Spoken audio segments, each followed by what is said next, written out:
Come heavy or don't come at all. Come heavy or don't come at all. Been here before and watched a better man fall. I smell the beer on you, boy.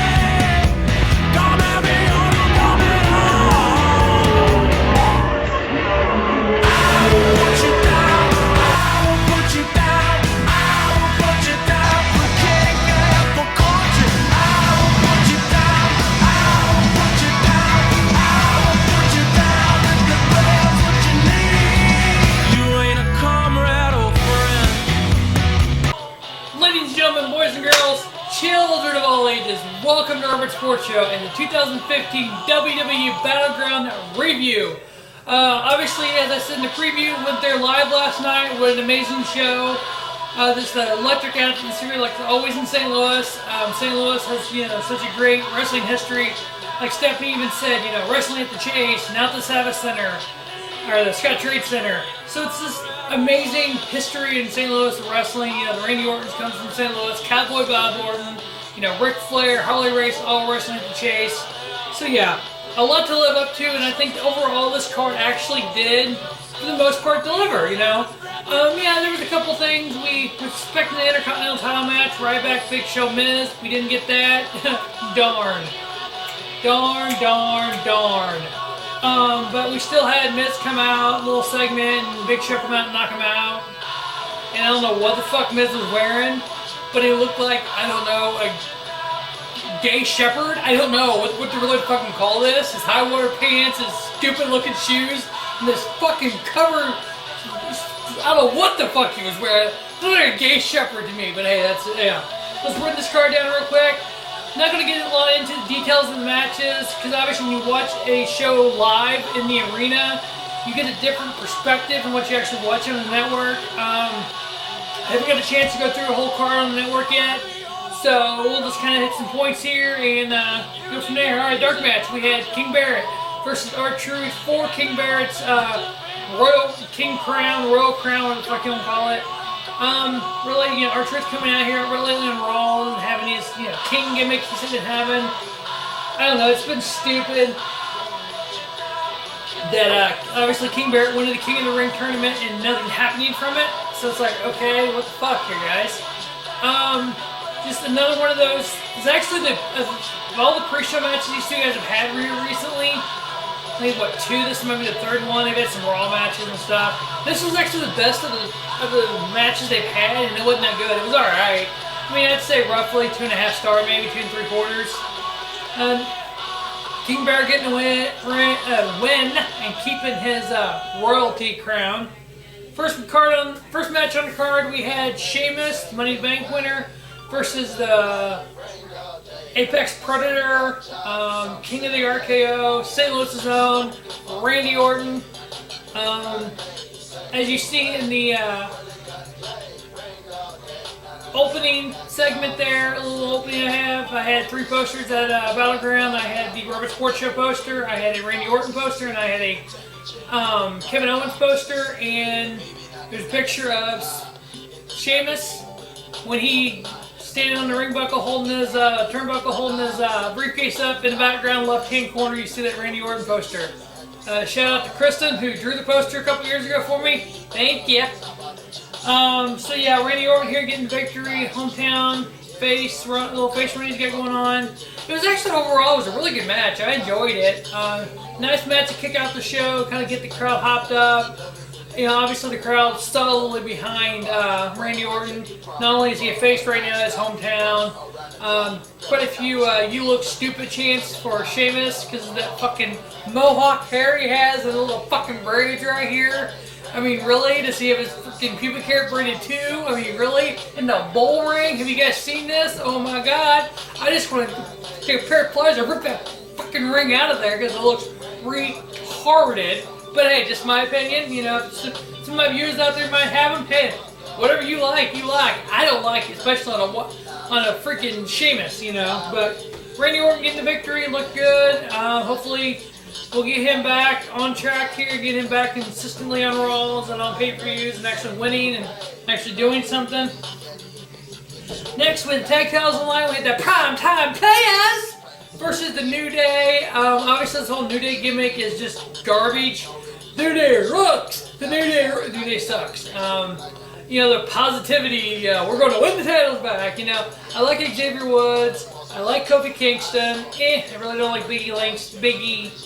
I think they need to just redevelop this little tag team they have, make it more like the Nation of Domination was back in the Attitude Era.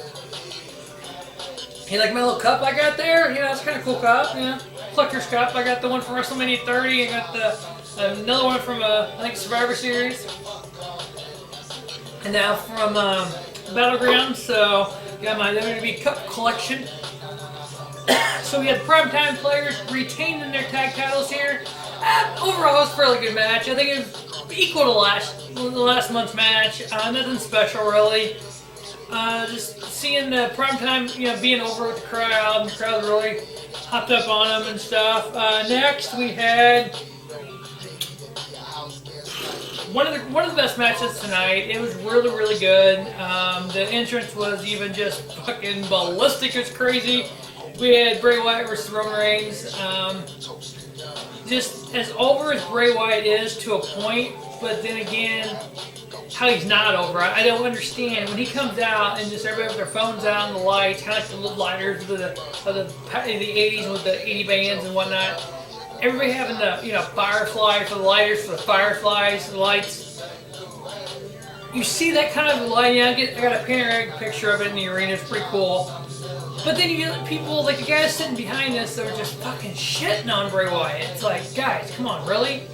I mean, okay, whatever. Yeah, he's wrestling Roman Reigns. Roman Reigns isn't that. Of course, we're sitting on the aisle where Roman Reigns come down.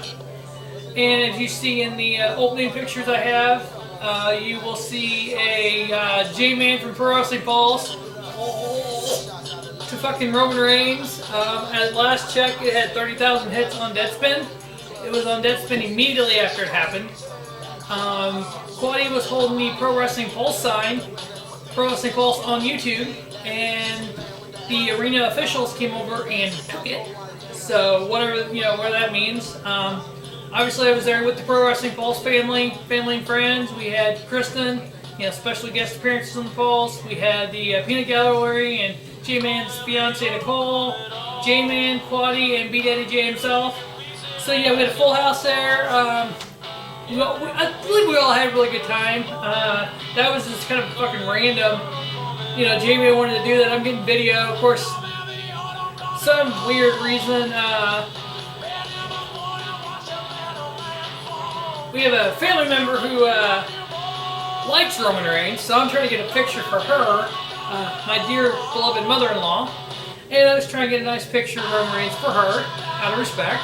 Even though I can't stand Roman Reigns, but hey, So J-Man comes over and doing that, and it's vintage of what Shawn did during the Attitude Era. If you look at, I believe, I favorite on my Twitter account, but Pro Wrestling Pulse, PWP, has a, Pro Wrestling Pulse has a Twitter channel now, and I believe they favorited it on there.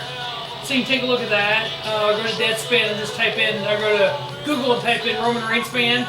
You come up J-Man doing that, and you scroll down, there's actually a guy who actually commented with that Shawn Michaels feed, so that was kind of cool. Watching J-Man do something Shawn did. But yeah, just the hits that got on Deadspin's freaking hilarious, and the fact the poster got taken at that point. Back to the match, though. Really good match. I was really impressed with it. Like I said, I gotta watch it back on the network again to kind of really get a true feel of watching it. I would say 3.5 at least. Again, I get the show watched on the network, and then once the review gets up, I'll go back and I'll edit the comments where I put the star ratings at, and kind of once I see the matches to see for sure. But again, Bray Wyatt getting a surprise victory here because we had I don't say the flock coming back, but we had 2/3 of the Wyatt family reuniting. Roman Reigns is on the outside of the ring. A guy in a hoodie is sitting at ringside by the announce table, steps up, super kick to Roman Reigns. Him and Wyatt Toss Reigns back in. Sister of Abigail. 1, 2, 3. Bray Wyatt wins the match. Luke Harper. Obviously, like even J-Man said, because we couldn't see his face where we were at. We were in the camera side, so basically the camera's dead onto us. So they're looking the other direction. I couldn't see who it was. I'm like, super. Whoa, that's a super. You know, you can tell when a 6-foot guy hits a super kick. I'm like, who is? And J-Man was like, that's Luke Harper. I'm like, what? Oh, fuck, it is. So yeah, seeing the Wyatt family reunites with Nino, Eric Rowan's out for a few months. So see where this goes, but I like it so far. Bray Wyatt needs to go, you know, the new face of fear. Needs to continue building on this. Either continues to feud Roman Reigns or he goes on to someone else. Whatever the case is, I'm for it. Maybe having Luke Harper and Bray Wyatt versus Ambrose and Rollins. I don't know what the plan is for the world title hunt, but if they want to carry that feud forward, I'd be fine with that. And maybe have another former NXT champion in the world title hunt. We'll get to that. Next, we had a little segment that Stephanie put on with what happened on Raw with the NXT Divas coming up. We had, Charlotte, Becky Lynch, and Sasha Banks joining the main roster. You know, we had the 3 teams of 3. We had Paige, Charlotte, and Becky Lynch versus Brie Bella, Nikki Bella, Alicia Fox, and then Sasha Banks, the boss, joining Naomi and Tamina, whatever. So you had these kind of 3 sets of 3 divas. Wonder what they're going to do with that, especially with the show losing that match, and having Stephanie come on and say, hey, each of you teams basically pick one person. We're going to have a triple threat match. So obviously, regardless how this went, you're going to have hopefully 2 really good divas in this. You know, obviously the team of Paige, Becky Lynch, and Charlotte, all 3 of them are just like freaking female gods. Obviously with Sarah Del Rey down in NXT training these divas, the sky's the limit. We ended up having Charlotte versus Brie Bella versus Sasha Banks. Okay. Really good match. I thought it was one of the best diva matches of the year so far.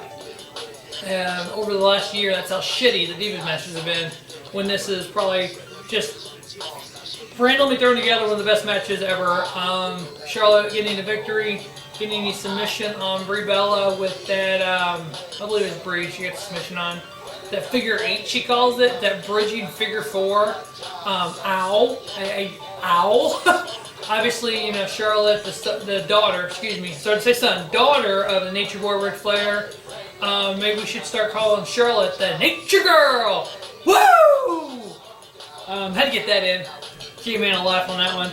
So Charlotte getting the victory there, going forward. Hopefully this new Divas division will be just dynamic as hell. The revolution has begun. Next week, the U.S. title line, we had champion John Cena versus Kevin Owens. Obviously, the 3rd match in the series for these 2.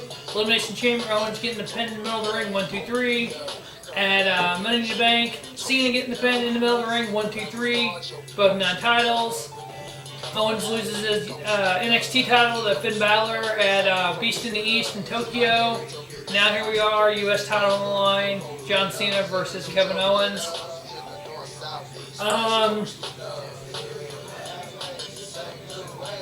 Match quality-wise, again, like I said, watching it in person, watching it on the network are 2 different things. Watching it in person, I'd say it was equal to the other 2 matches. It could have been a snip better.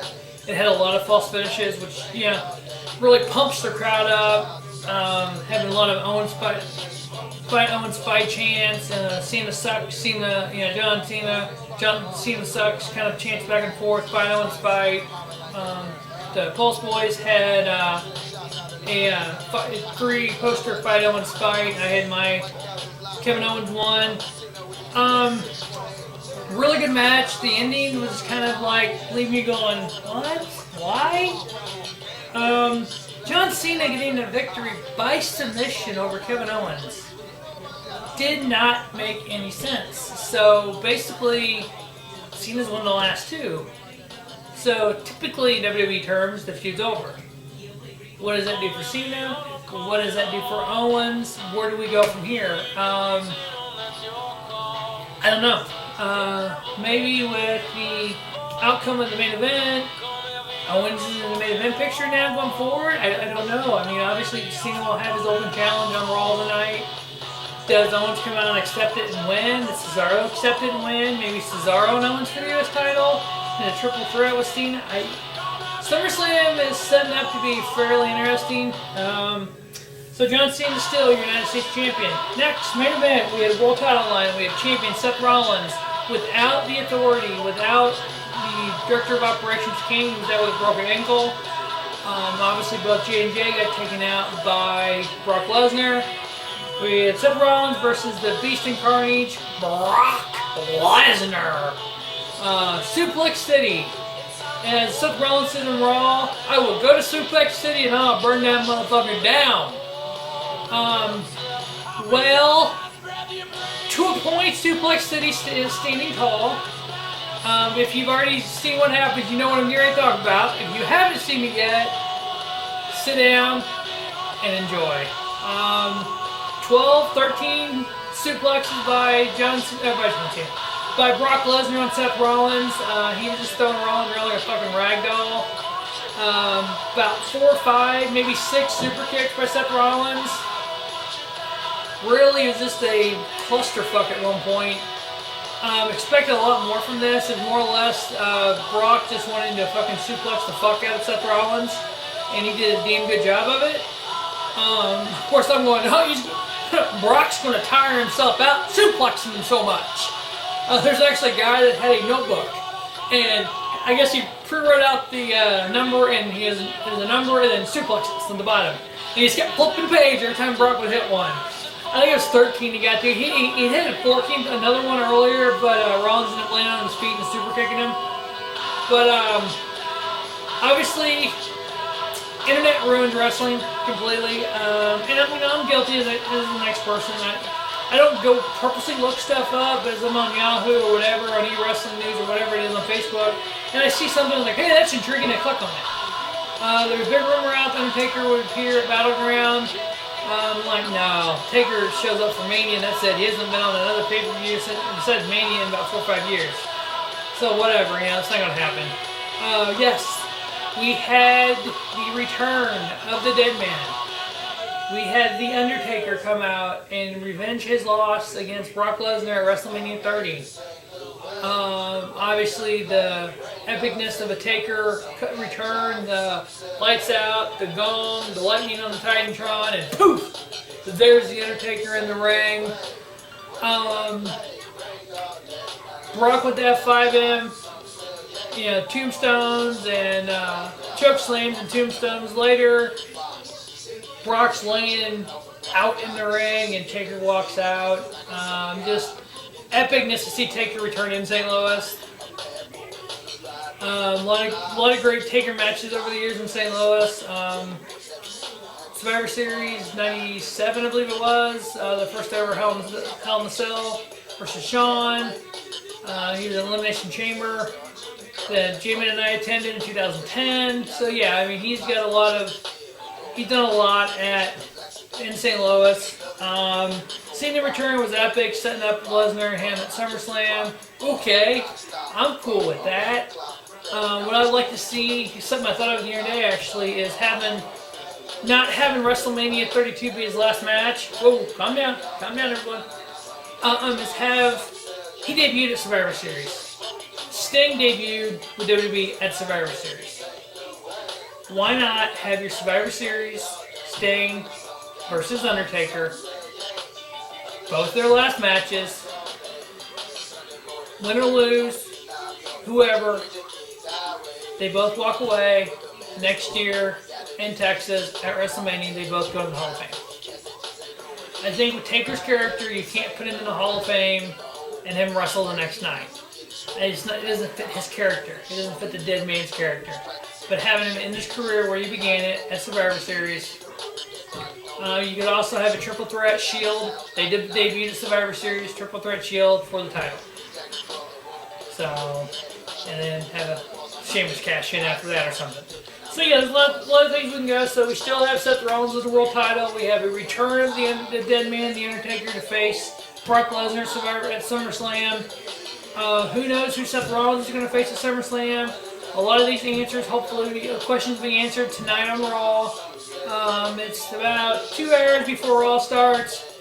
For whatever some weird reason, my videos take like freaking forever to go up. So this video will be up about midnight or 1.